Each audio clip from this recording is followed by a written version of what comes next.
This is Audible.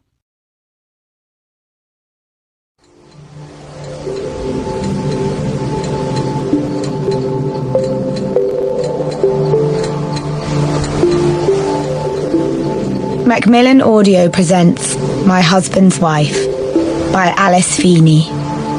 Read for you by Belle Powley, Richard Armitage and Henry Rowley.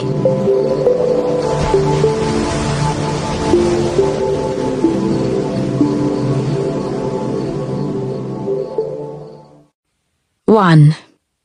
Eden. October 30th. Everybody lies and everybody dies. Those are two of the only things you can be certain of in an uncertain world.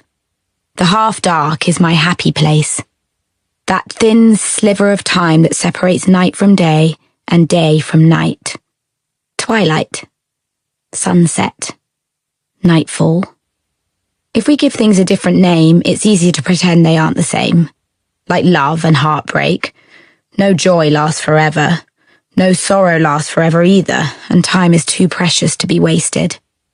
So, even though it is getting late, and the sky is already dressing itself for dusk, I head out into the night, and I run.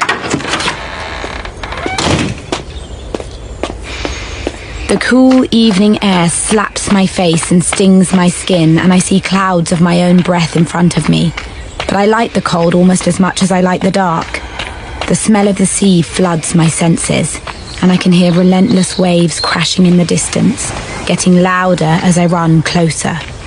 The next 60 minutes are mine. For the next hour, I am not just the wife, or a mother, or a woman trying to find her way in an increasingly lost world. For the next hour, I am just me. I leave my worries behind, along with my phone, knowing that my problems will all still be waiting for me when I get home. I jog down the hill toward the village, my long blonde ponytail swinging from side to side as my trainers pound the pavement. I live for these moments of feeling young and free again. 30-something isn't old, but the milestone of a big birthday motivated me to make a few changes. Running was just one of them. I'm so grateful for everything that I have. My husband, our home, my health, our freedom.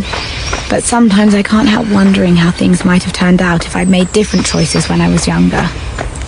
Life is filled with sliding doors and dead ends, and I'm sure everyone wonders what if from time to time. I run a little faster, as though I can escape the thoughts if I put enough distance between me and them. I'm good at running away from the world when real life gets too loud. The picturesque fishing village that recently became our home is small and quaint and quiet. Hope Falls is bordered by the Cornish coast on one side and wild moors on the other. Stepping into the village feels like stepping back in time, and I like living somewhere with so much history. Modern places rarely have a good story to tell, a bit like modern people.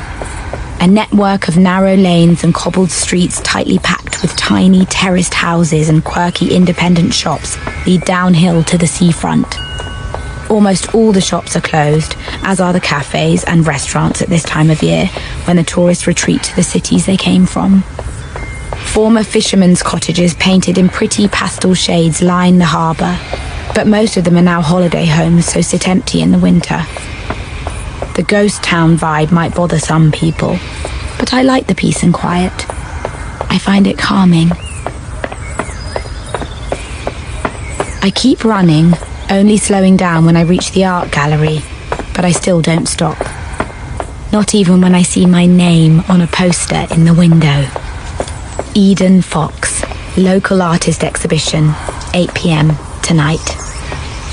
My first exhibition still feels like a dream come true. A dream I've had for so long. Too long. That's what happens when you live someone else's dreams instead of your own. I got married young. For years, being a wife and mother seemed to take up all my time. But I finally have some spare to do something for me again now that our daughter no longer lives with us. Once I got over the initial guilt of putting myself first for a change, it felt good to rehabilitate my ambition, and painting is my one true passion.